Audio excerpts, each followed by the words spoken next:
So today's talk, it's called A Power Greater Than Ourselves Doesn't Mean a Power Outside of Ourselves.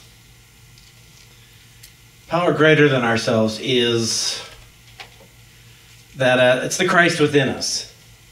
It's the Christ awakened within us. It's something bigger than our ego. It's something bigger than our thoughts. It's bigger than our parents' thoughts. It's bigger than our neighbor's thoughts. It's bigger than the newspaper. Because here's the problem with the world. There's people in it. There's people. And people have so many opinions. And it's maddening. Because who do you listen to?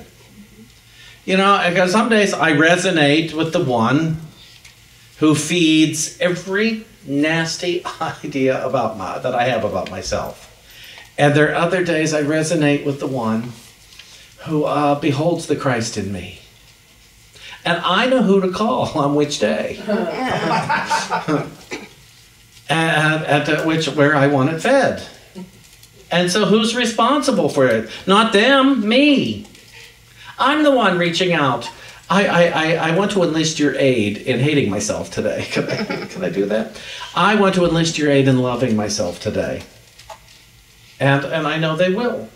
And then I walk away at the end of the day confused. So I read this quote that I liked a lot. There is a world within, a world of thought and feeling and power, of light and beauty, and although invisible, its forces are mighty. Charles Hennell wrote that. Now, Charles Fillmore, he put out a tract a lot of years ago, back in the late 1800s, called Vitalizing Power in Man. If you don't know who Charles Fillmore is, it's because some people don't, they still don't. He is the co-founder of U-nity, the U-nity movement. He and his wife, Myrtle Fillmore, they are the co-pioneers of the U-nity movement from back in 1886. Officially, U-nity started in 1889, but it was 1886 that Myrtle Fillmore had her healing of tuberculosis through the power of affirmation and prayer. And 1889 is when the first publication came out. It was called Modern Thought. Charles Fillmore put that out. Charles understood business, and he got it. Oh, we can turn this wonderful word into a business, and there's nothing wrong in that. Because he wanted to get it out to the world. And there was no Facebook in 1889. There was no, was there a telephone yet? I don't think so. They got people to pray around their kitchen table. And then they put ads in local papers. We'll be praying every night at 9 o'clock, and you can pray with us. You don't have to come to our kitchen table. And then they changed it to 8 o'clock because it was a lot of farmers who had to get up to milk the cows, and they wanted to get to bed earlier. So at 8 o'clock, the little group began to pray, and that's how we got unity. You know, that's how today we have the world's oldest existing telephone prayer line, which was at one time a correspondence ministry. And they believed in healing. They believed in a power greater than ourselves that lived within ourselves. And when I first got on board with that, oh my gosh, the things that happened, just the most amazing things that took place. And not every day was an easy day. Once I accepted that, it was like, there's a lot of scratch to clean out of here. A lot of old thoughts that had to come up. And here's your option. When they come up, you can either stuff them back down because it hurts too much while they're at that in-between point, or you can spit them out into the nothingness and heal. And go ahead and have the mental healing, the spiritual healing, the physical healing. And I saw so many things happen. So I want to read some of the stuff that Charles Fillmore wrote for this tract called The Vitalizing Power in Man. And it is written, the prayer of faith shall save him that is sick. And so often we associate sickness with physical, but it's also mental and it's also spiritual. We need to pay attention to that. The prayer of faith is a prayer based on a firm conviction that there is a healing power in spirit. This conviction is the foundation of our healing system. God is mind, or spirit. He is omnipresent, omniscient, omnipotent, and all love. So, take that with you now. God is all love. God is all love. Now, within love, a lot of stuff can happen. And to know, oh, it's still love. All love. We make our appeal to the all-powerful, all-willing God, and the response never fails.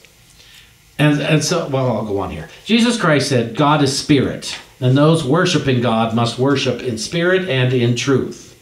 This means that we must exercise our spiritual faculties in the worship and prayer that lead to spiritual healing. You know, what is your intention when you pray? It's not, oh God, please heal me now. It's, oh God, I am willing to heal. Oh God, I am willing to have the thoughts that lead to healing. And is that your intention when you pray for healing? Or, as I have asked many times, are you looking to make your misery more manageable? Because I've merely sought on some days to, well, I'm not ready to give up all my thoughts, all my opinions. I just don't want to hurt so much from them. Wouldn't you like to have all your opinions and not hurt? Yeah. Show of hands. Yeah. Of course, my ego would love that. I would just love that. I would like to love everybody except the people I don't.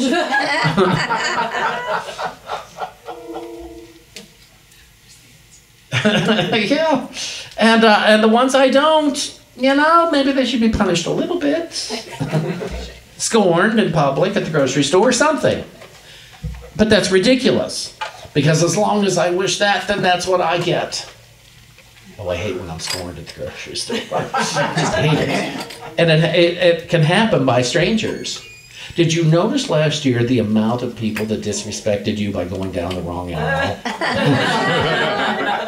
It was personal. Personal. They were out to get you. To upset you. I mean, the funny part is, if we could have blessed all of those people to realize, oh, the hate that lives inside of me because somebody's going down the aisle in the wrong direction. I mean, the blood that can boil sometimes. It's like, no, you're not supposed to do that. Until I stopped and I realized I don't want to hate somebody because they're going down the wrong aisle. Because I'm hating me. If I hate you, I hate me. And I don't care to hate me anymore. And so therefore, I can't afford to hate you. Therefore, I have to look for the love, the all-powerful love. It's an aisle. I'm already wearing a mask. Really. It didn't say the aisle of hate. It just said the aisle this way or this way. That's all it said. And let me tell you something, everything I want in the grocery store, I have to go to the back of the store to come down that way. And see, I don't shop on those other aisles somehow. I need all the stuff that I got to go to the back to walk down the front. It fascinated me how that worked. Spirit is that inner man which we do not see with the outer sight, but which we know exists. To get into touch with spirit, we stop the activity of the outer man. Then there is a great awakening of power within us.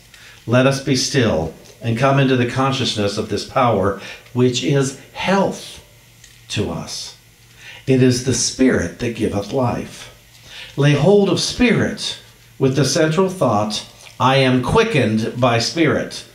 Let this become an affirmation for all of us during the day, during our days. I am quickened by spirit. You know, when you feel yourself starting to stray when you're driving down the highway and people aren't driving according to your rules, I am quickened by spirit. Interrupt any other thoughts.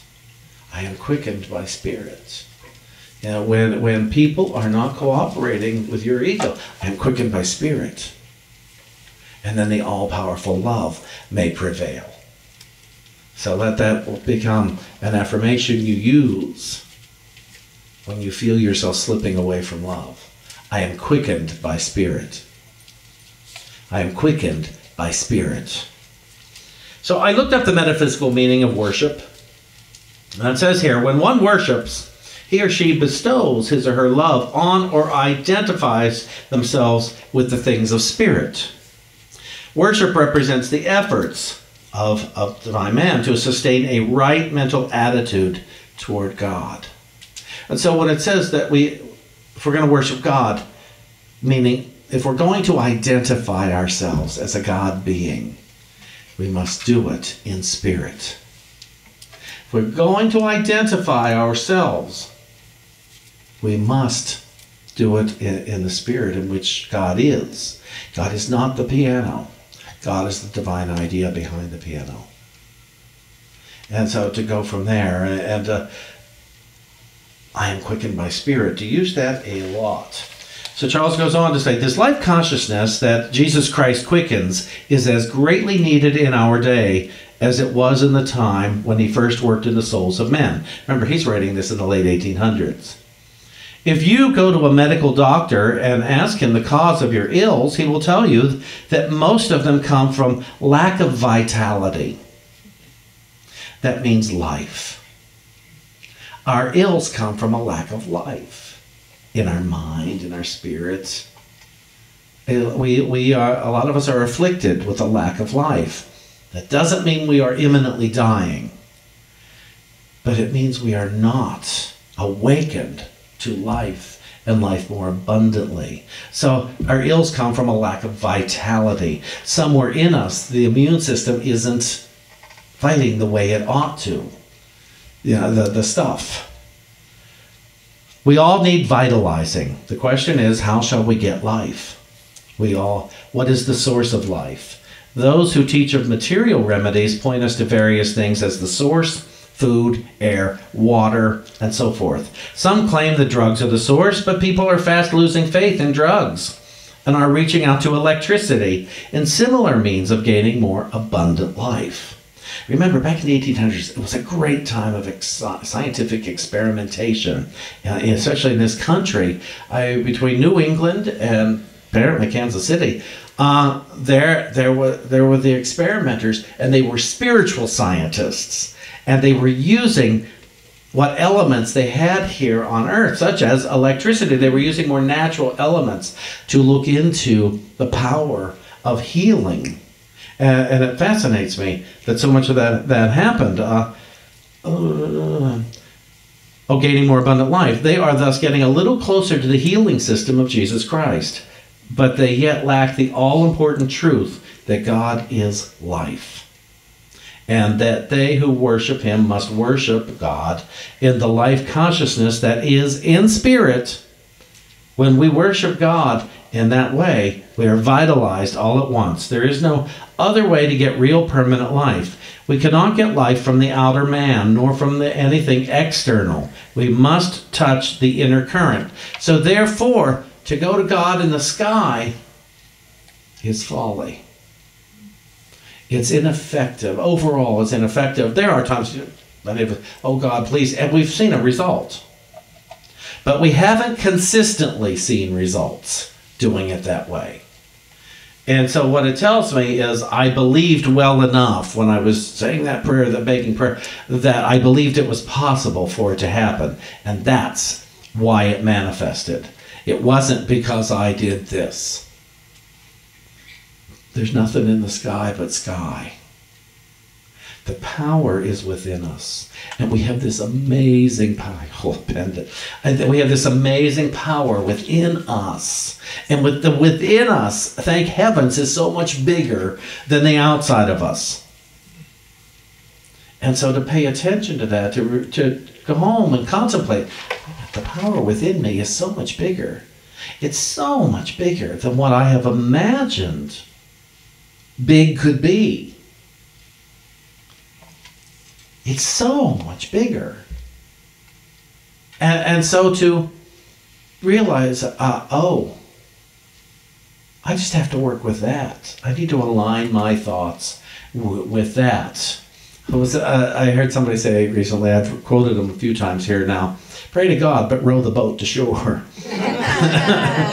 To get used to that. We were watching Grey's Anatomy the other night, and Bailey, who decided to go on an exercise kick, said, they said, what are you doing? She said, I have to walk my 1 billion steps today to get healthy.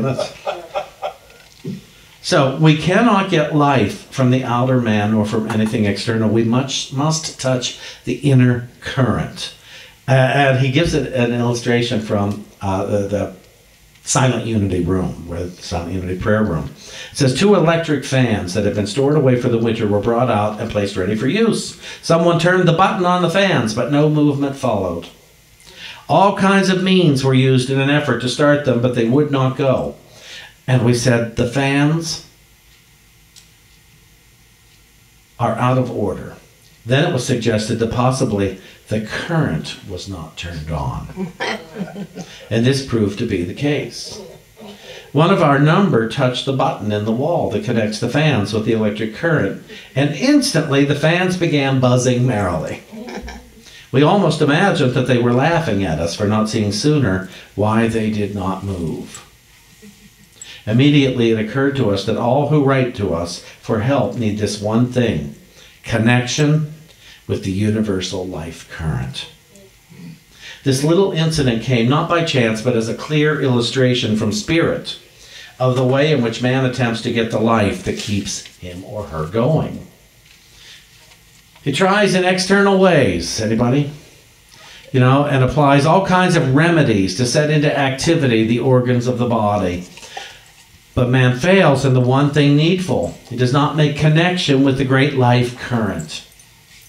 All agree that we live by the power from God, power from an invisible life source, but there is great ignorance as to how we can connect with the current. The life source is spiritual energy. It is deeper and finer than electricity or human magnetism. It is composed of ideas, and man can turn on its current by making mental connection with it. Many years ago, most of you know I did license sound at Don't Tell Mama. One night I had the night off, and another technician called me. He couldn't get this one instrument to work. And because we have to work together sometimes. When you're in the heat of the moment, divine ideas don't come to you, so you connect with everybody. And I said, did you try a new light bulb? And he said, yes, and it still didn't work. I said, did you try a second new light bulb? And it worked. It was just first brand new light bulb, just didn't have the current in it. I don't know if I were in his shoes, I would have thought to do that. But from my apartment 2 blocks away, it was a breeze. I could tap into divine solution. We all know how to fix everybody else. But now I would know, try a second light bulb. Try this. Because of that incident that I'm so grateful for, that happened well over 20 years ago, I have divine ideas because of someone else's dilemma, and they, in their infinite wisdom, reached out to me for the solution. The life source is spiritual energy. It is deeper and finer than electricity or human magnetism. It is composed of ideas, and man can turn on its current by making mental connection with it. Remember that? What did I say? I am quickened by spirit. That's a way of flipping on the switch inside of ourselves. When Jesus came teaching the gospel of spirit, people did not understand him. They did not know the universal spirit is principle, and that we demonstrate it or fail to demonstrate it according to the character of our thinking. It has taken the race 2,000 years to find that we turn the life current on by thoughts and words. We can have fullness of life by realizing that we live in a sea of abundant, omnipresent, eternal life, and by refusing to allow any thought to come in that stops the consciousness of the universal life flow. We live and move and have our being in life, mind, life. You can think of your life as mental, and every faculty will begin to buzz with new life. Your life will never wane if you keep in the consciousness of it as mind or spirit, but it will increase and express in fullness in your body. If you go on and on with the life idea in your consciousness, your body will never be run down. but will become more and more alive with spiritual life until it shows forth the glory of Christ. Now, it doesn't say the glory of Jesus. It says the glory of Christ. Remember, as the Son of God, I am the Christ. And that's what I need to get in touch with. Jesus was a great example of the Christ awakened. And so that's why they say, well, snapping pants. What would Jesus do? Well, and nothing wrong with asking that. But if you know somebody in this life sphere that is really good at stuff, snap their band. What would Bob do? What would Tom do? What would Helen do? Whatever. And you get ideas of what Helen would do. And somebody's like, oh, wow, this works. This really works. It's not a fluke. It really works. And I really do like that. But those days, as I'm sure some of you do, I can't be the only one, where you know exactly what to do in spirit, but it will cost you your fury, and you're not prepared to let go of it. It will cost you your opinions. It will make you forgive people that have wronged you. It will do so many things to clean up all of this, and you just can't make yourself do it. Well, here's the thing. Don't make yourself guilty over it. Just wait for the moment when you can allow spirit to just zip right in. Wait for that one moment. You know what's going to happen. Just wait for it. Stay willing, even though you're stomping on your feet. We must think life, talk life, and see ourselves filled with the fullness of life. Well, we are not manifesting life as we desire. It is because our thoughts and our conversation are not in accord with the life idea. Every time we think life, speak life, rejoice in life, we are setting free and bringing into expression in ourselves more and more the life idea. Here is the place of abundant life, and we can fill both mind and body with our surroundings and our affairs, with glad, free, buoyant life by exercising faith in it.